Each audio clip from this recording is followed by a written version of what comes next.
Bonjour à tous, aujourd'hui dans Vidéo Physique, nous allons voir une méthode pour calculer le pH d'une solution d'acide faible. Alors je vais prendre un couple acide-base que je vais noter AH/A-. Donc on a ici l'espèce acide protonée et la base conjuguée qui a été déprotonée, qui a perdu un H+. Alors je vais prendre aussi, je vais préciser tout de suite la concentration de la solution. Et en fait, c'est ce qu'on va appeler la concentration apportée en acide. Et donc, la concentration apportée en acide, je vais l'appeler tout simplement petit c. Voilà. Alors maintenant, je peux me lancer dans le calcul, enfin dans une méthode de calcul. En tout cas, il y aura plusieurs vidéos pour voir d'autres méthodes. Ici, c'est une méthode un peu systématique, c'est-à-dire qu'on arrive plus ou moins au résultat correct à chaque fois. Alors, la première chose à faire, c'est d'écrire ce qui va se passer lorsqu'on met l'acide dans l'eau.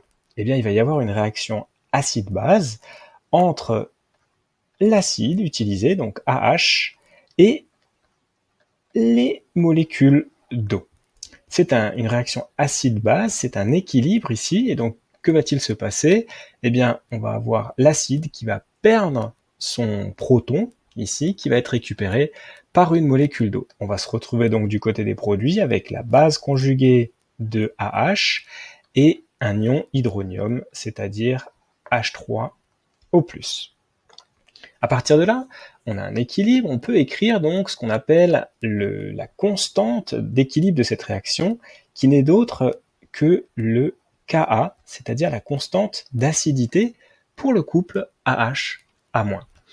Alors c'est une constante d'équilibre classique, j'écris donc la concentration de A- à l'équilibre fois la concentration de H3O+ à l'équilibre, et au dénominateur, on va faire figurer la concentration de l'espèce acide, AH, à l'équilibre, et puis je ne mets pas la concentration de l'eau qui est le solvant ici. Voilà. Maintenant, on peut regarder un petit peu la stoichiométrie de la réaction, c'est-à-dire qu'est-ce qui se passe en termes de nombre de molécules dans la réaction. Eh bien, lorsque un acide réagit avec une molécule d'eau, il va se former une fois la base conjuguée de l'acide et un ion H3O+. Donc, dans une assez bonne approximation, ce qu'on va pouvoir écrire, c'est que au final, à chaque fois qu'il se forme un A-, il se forme un H3O+. Donc, la concentration en ion A-, donc l'espèce basique, elle va être égale, on va dire qu'elle va être égale à la concentration en ion H3O+, à l'équilibre.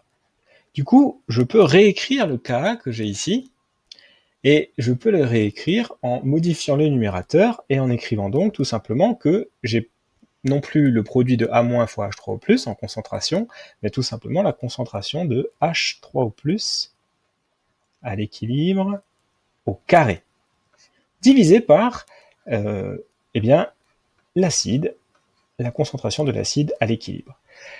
On va s'intéresser maintenant justement à cette concentration de l'acide à l'équilibre et on va revenir sur la concentration apportée. La concentration apportée, petit c, c'est finalement la quantité d'acide, bon, rapportée au volume comme c'est une concentration, mais c'est la quantité d'acide que j'utilise au départ pour fabriquer ma solution.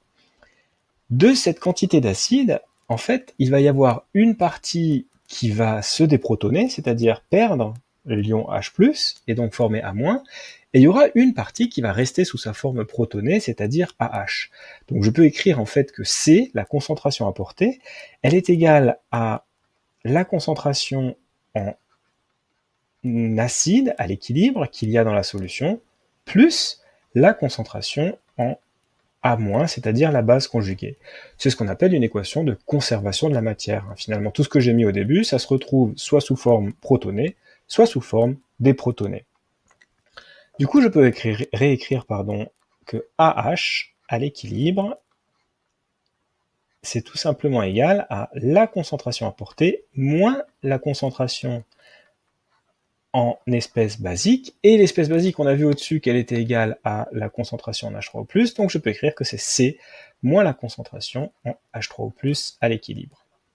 Je vais réécrire cela dans le Ka, et donc au final, pour le Ka, on a la concentration de H3O+, à l'équilibre au carré, divisé par C, la concentration apportée, moins la concentration en H3O+ à l'équilibre. Voilà. Et bien là, en fait, on remarque qu'on a tout simplement une équation du second degré, en fait, en H3O+, que je vais réécrire ici.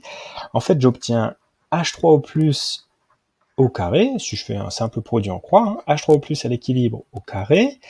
Ensuite, j'ai Ka fois moins H3O+, mais je le passe de l'autre côté, donc ça nous fait moins Ka fois H3O+, moins C fois Ka, qui va être égal à 0. Voilà, je vais terminer ici. Et en fait, à partir de cette équation, à partir de ce trinôme du second degré, eh bien, lorsqu'on le résout, on va pouvoir trouver la concentration en H3O+ à l'équilibre. On fait ça à la calculatrice, puisque C, la concentration apportée, est connue, le Ka, il vous sera donné également, et une fois qu'on a la concentration en H3O+ à l'équilibre, eh bien on a tout simplement le pH qui est égal à moins le logarithme de la concentration en H3O+ à l'équilibre. Voilà donc une méthode peut-être un peu compliquée, mais en tout cas une méthode qui va nous permettre d'arriver toujours au bon résultat pour le calcul du pH d'une solution d'acide faible.